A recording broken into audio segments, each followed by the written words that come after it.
بسم اللہ الرحمن الرحیم، فرمان مصطفیٰ صلی اللہ تعالی علیہ وآلہ وسلم جو مجھ پر ایک بار درود پاک پڑھے گا اللہ پاک اس پر 10 رحمتیں بھیجتا ہے۔ صلو علی الحبیب۔ وضو کرتے وقت بسم اللہ شریف پڑھنا سنت ہے۔ مبارک راشد عطاری خوابوں کی تعبیر لے کر پیش خدمت ہے، اور آپ دیکھ رہے ہیں شار تعبیر۔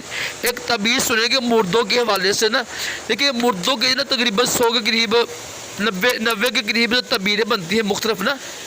آج ہم سنیں گے، اگر کسی نے خواب میں دیکھا نا کہ جو فوت شدہ ہے، مردہ ہے، اس نے خواب دیکھنے والے سے خون مانگا ہے، ٹھیک ہے، یعنی خون مانگ رہا ہے وہ، تو خون مانگنے کی تعبیر موت نہیں ہوتی ہے۔ کچھ جہاں لوگ اس کی تعبیر موت بتاتے ہیں، لیکن جب بھی مردہ کچھ چیز مانگے نا، جب بھی کچھ چیز مانگے مردہ نا، کوئی چیز مانگے، کھانا پینا پھل کوئی بھی چیز مانگے نا، کپڑا مانگے، خون مانگے، تو اس کا مطلب یہ ہوتا ہے کہ سالے ثواب کرے، ان کو ثواب پہنچائے، ان کو قرآن پاک پڑھ کے ثواب پہنچائے نا، ٹھیک ہے، تاکہ وہ ثواب مانگتے ہیں۔ وہ بیچارے خود قبر میں مبتلا ہوتے ہیں، عذاب میں مبتلا ہوتے ہیں یا پریشانی میں مبتلا ہوتے ہیں، تو ان کی پریشانی دور کرنے کے لیے، ان کے عذاب دور کرنے کے لیے سالے ثواب کرنا چاہیے۔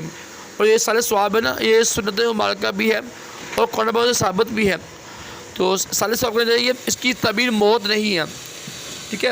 جب بھی کوئی دیکھے نا کہ مردہ کو چیز مانگتے ہیں نا آپ سے، کوئی کپڑا کوئی جو بھی چیز مانگتے ہیں، تو مردے کا چیز مانگنا وہ سالے ثواب مانگتا ہے خواب دیکھنے والے سے۔ اللہ پاک ہم سب کو بھی اچھے خواب دکھائے، برے خوابوں سے محفوظ رکھے، جو ہمارے فوت شدہ ہیں ان کی بے حساب بخشش کرے، تو جہنم کی بلائیاں عطا کرے۔ صلو علی الحبیب صلی اللہ علیہ وسلم۔